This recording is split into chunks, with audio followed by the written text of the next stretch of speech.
Ano ba yan? Ba't nakakunot yung noo mo? Umagang-umaga? May, ang dami nagko-comment, nagtatanong sila kung ano na daw update sa alaga nating sisiw dito sa farm natin. Uy, tapos ba't nakakunot yung noo mo? Nawaworry ako, May. Bakit? Kasi kailangan na silang litsunin, May. Hala, kailangan ng lechonin. Tara, pupuntahan natin para malaman ng mga pangga natin gaano kakalaki na yung mga manok natin. Yan, hala! Hala, May, ang laki na nga, May! Lalaki na, May. Hala, nagko na yun. Hala, ang laki. Uy, Hala, ang laki. Hala, ang dami nila, May. ang laki nga. Hala, Hala, May. paano to? Ang dami nila, May. Hala, ang laki. Kuha ka nga ng isa, May. Hala, ang laki na.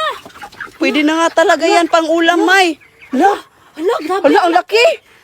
Hala, May. Tingin mo, May. Ilang kilo na yan, May? Hala, 2 kilos, 3 kilos na siguro to, May. Hala, ang laki na yan, May, oh. Grabe, ang laki ng manok na yan, ah. Hala, May. Ganito ba talaga, May? Ang init ng katawan nila, May? Di ko alam, May. Parang sobra yan na yan pang lechon, May ba? Parang sobrang laki na yan pang lechon. Hala, sobrang laki na nga. Hala, grabe. Hala, grabe. Ang laki nga talaga, May. Ilang araw na yan, May? Di ba dapat 45 days lang yan? Parang abnormal naman, sobrang laki. Sabi ni Ate May, 48 days na daw to. Hala. Hala! Ang mga paa! Ang lalaki ng mga paa, May! Hala! Tignan mo! Igayan mo sa kamay mo. Hala, ang liit! Hala! Ala, ala, ala. Hala! Tignan, May, ang laki ng paa, May! Sobrang laki! Igayan mo sa paa mo. Igayan mo sa kamay mo. Ay! Hala ka. Wait lang, tignan mo yung... Ala, ala, ala, ala, ala, ala.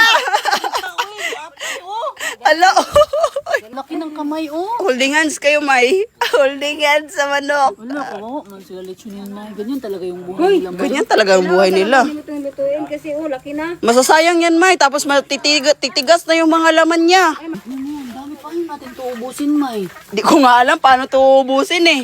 Hala! Hala! Hala! Hala! Ano? Tignan mo yung paa niya, May! Baby! Ganyan siya maglakad, May, oh! Paano? Ganyan siya maglakad, May, oh! Paano? Ah, yung isang paa niya straight, yung isa ganyan, oh. Ganyan siya maglakad. Kaya pala ganyan yung lakad niya, May, kasi sobrang bigat niya na.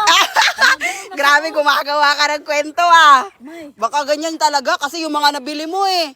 May mga dalawa yung nguso. Ano ba yun? May isa lang mata. May mga nabili kang ganun, namatay na sila. Count mo para malaman natin kung ilan ang nag-survive sa 100 pieces. Binilang ko na ngayon natira natin mga manok, mga pangga. Kahit nahirapan tayo, naitaguyod naman natin. 60 pieces ngayon natira sa 102 na nabili natin na manok, mga pangga. Ayan na yung update natin sa ating mga manok, mga pangga. Malalaki na sila na pwede nang ihawin. So